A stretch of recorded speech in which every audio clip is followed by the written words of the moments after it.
This is Algebra 2, Lesson 89. Look at the titles. Conjunctions and disjunctions. Products of chords and secants, that's a throwback to geometry. We're really going to talk about conjunctions and disjunctions. I want to talk about interval notation before we start.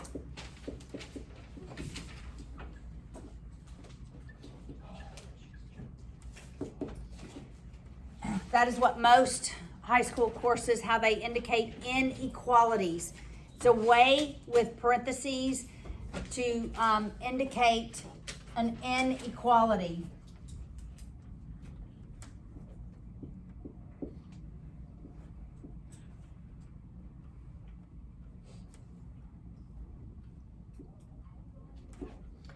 All right, what type of interval is that? Remember we talked about this? It's a interval. Open. Oh, sorry. The one on that one is open or closed. It's closed because it's also equal to it, okay? And so therefore this one is open. All right, a closed interval is notated with a bracket. Closed intervals are always notated with a bracket. Open intervals, or anytime we use infinity. Open intervals are anytime you use infinity, it's like a parentheses. All right? Closed, bracket, open, or infinity, it's like a parentheses. Got it? Like a curve one. Got it? All right, so now let's put this in interval notation. All right, because it's a closed bracket, I'm going to start, because it's a closed interval, I'm going to start with a bracket. It's going to be 3 all the way to 10 with the curved one. This in interval notation means exactly this as an inequality. The two mean the exact same thing. This means x is greater than or equal to 3, but less than 10. Got it? All right, so if I had, you're never going to equal infinity. You should never have a closed bracket related to infinity, because infinity is not a number, it's a concept. All right, what would be my first, what would I do first? Bracket. It would be a bracket, this. Why not? Oh, wait, I know. No, So what is it? it would be parentheses because it's because it's an open one, right? Correct. And then I would write -1 and then bracket to close. the bracket. All right? Now, what if I had just that, x is less than 2? Just parentheses. What's the smallest number it can be? X is less than 2. X is less than 2. What's the smallest value? Negative infinity. Negative infinity. All the way up to 2. Yep. Because it can't equal. It's an open interval. Got it? What if it were x greater than or equal to 5? What would I start with? It would be positive infinity. Okay, I start with the smallest number is my first term. The bigger number is my, It would be parentheses 5. well, No, brackets. bracket 5. And then positive infinity. Got it?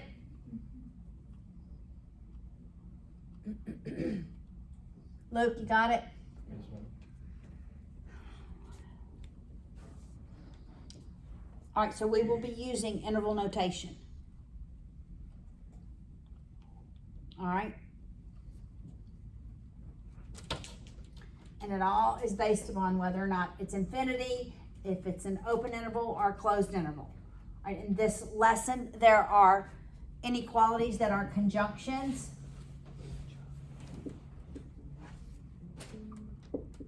And disjunctions.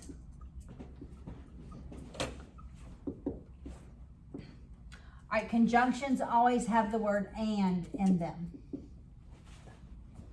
They always have the word and in them. And when we get to where we're going in a few lessons, they're always a less than. They're typically always less than.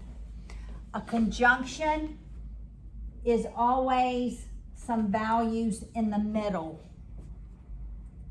So it's this, it goes from a small number to a large number, and it's everything in the middle.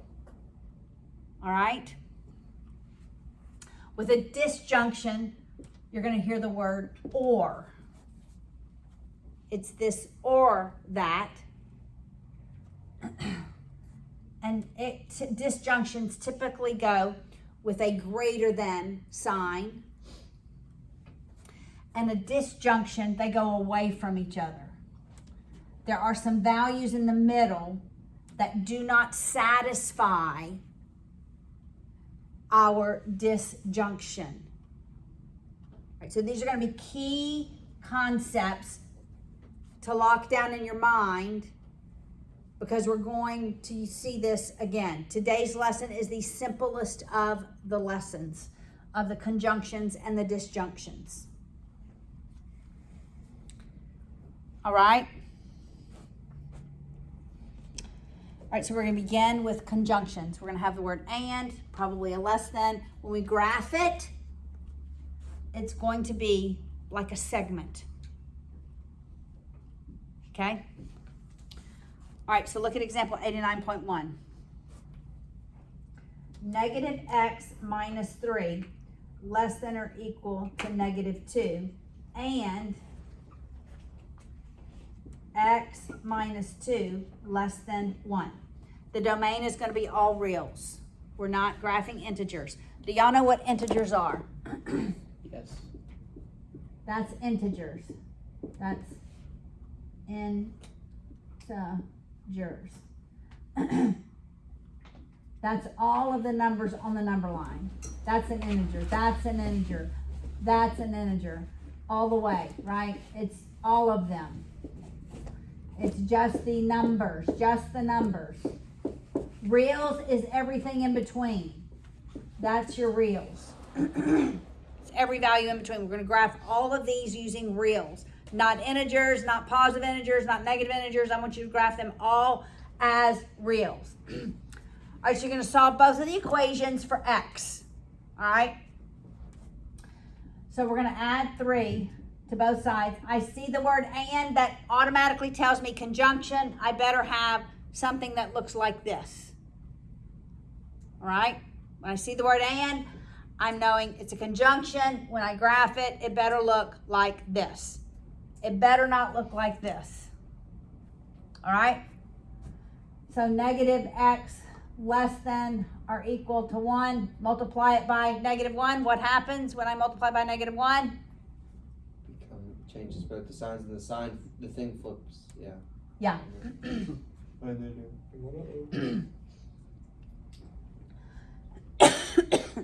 All right. Let's solve this other one.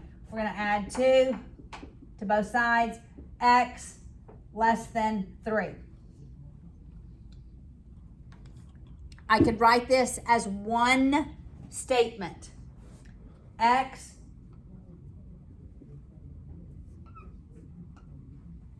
you see how I wrote that as one statement? I put them together. That's when we see it's a conjunction. X is greater than negative 1 and x is less than 3. I could write this in interval notation. What would be the interval notation? What would I start with? Come on, guys. Interval notation right here. What would I start with? Bracket or parentheses? Bracket on the first one. Bracket, negative 1, comma 3, parentheses. Interval notation. I could graph it. It goes from negative 1, 0, 1, 2, 3. We have a closed interval at negative 1. We have an open interval at 3. It's everything in between. 3 different ways to illustrate an inequality. I can write a statement. I can use interval notation. This is what you always do in your higher level math. Always use interval notation. Your textbook doesn't teach it, so hopefully you took notes. This is typically what every Algebra 2 class would be doing, is writing it in interval notation. We can graph it. Got it? All right, let's look at example 2. I'm going to erase this. Example 2 is already written as one statement.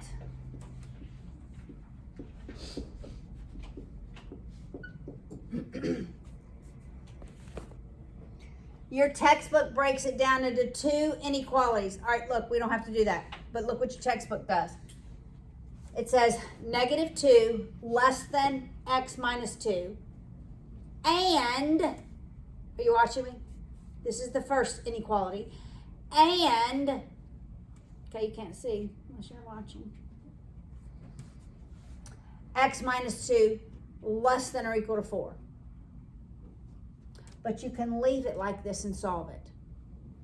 Okay, this is not in your textbook, so you need to know that you can do this. We want x by itself. What I do in the middle, I must do on the left and the right. So add 2 to all. So we're going to add 2 to every term. That's exactly right, David. So we have x less than 0, less than or equal to 6. So it's just 6. Interval notation. Let's think interval notation. Okay. What goes first? What type of, Parentheses. okay, indicator. It's an indicator. All right. Can you tell me again how you know it was? Yeah, how do you know it's parentheses? I know it's like closed and open, but how do you know if it's closed? Okay. Open is always a parentheses. I know, but how do you know it's open? Okay, how do we know it's open? It's not equal to it. It's only less than or greater than. Got it?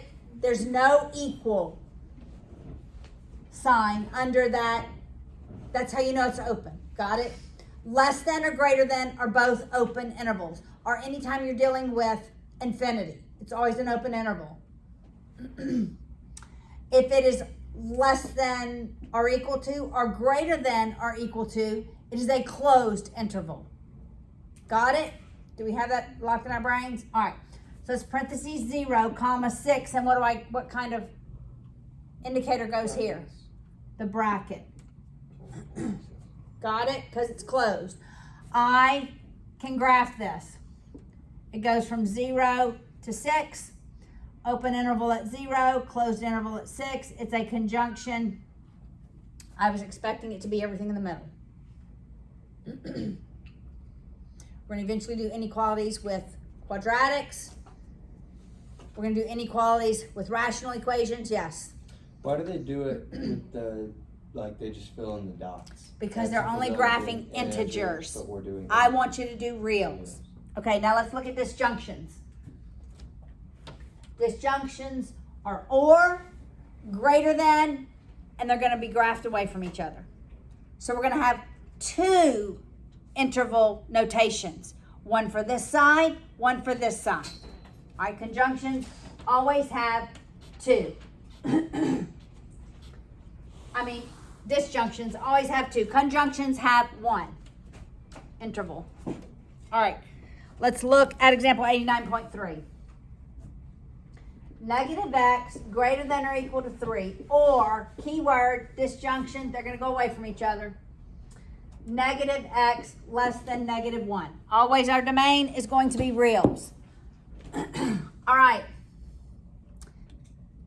What must I do first with these equations? Do I want to know what the opposite of x is? No, I want to know what x is. When I change the signs, what must I do? Flip it. That's right. So this is x less than or equal to negative 3 or x greater than 1.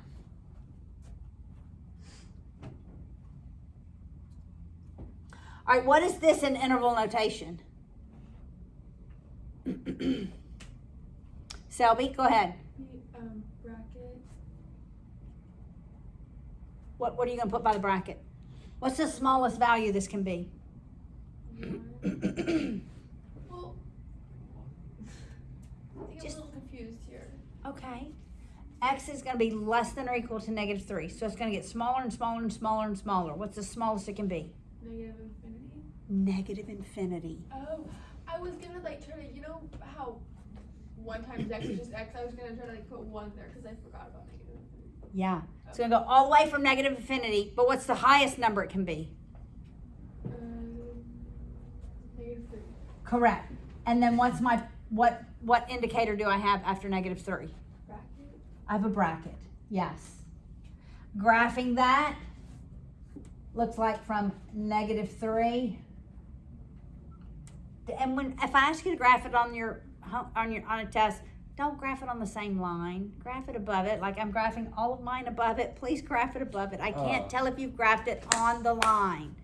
Okay. Now what is this? What's the smallest value this can be? Negative. Positive.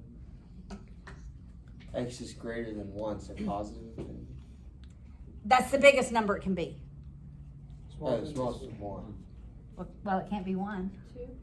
1.1. A decimal. Now y'all are thinking, yes, Elliot, that's how I want you to think. I don't want you to think 2 because there's a number ever so close to 1. Okay? But it can equal 1.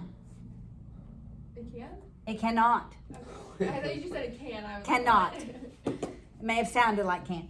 And it goes all the way to infinity. Okay, when we have 2 of them, it's called both of them. That's the union of both of them. It's both of those answers. And so we go 1. So see how that's graphed? This is like in lesson 126. This concept. All right, one more. Let's do one more. Got it? We can write it like this. We can write an inequality like this. Interval notation or graph it. All right? Last one. Negative x minus 2 greater than or equal to 0 or x plus 3 greater than 6. All right? Hang on. All right. We're going to solve for x. So we're going to add the 2. Audrey, you with us? Yep. Adding 2 on both sides. We have negative x greater than or equal to 2. Do I want it like that? No. So what do I must do? I must Multiply just by change negative. every sign, flip the sign. Right? X less than or equal to negative 2. Or I'm subtracting 3, x greater than 6. 3. Oh, sorry, that's what I meant. Right, subtract the 3. All right, Jim, help me write this in interval notation. What are we going to write first? What's the smallest value it can be? Negative infinity. What goes with negative infinity always? Parentheses. All right, comma. Negative 2. That's a bracket. And it's the union of both of these. All right. Audrey, you help me write this one. Okay.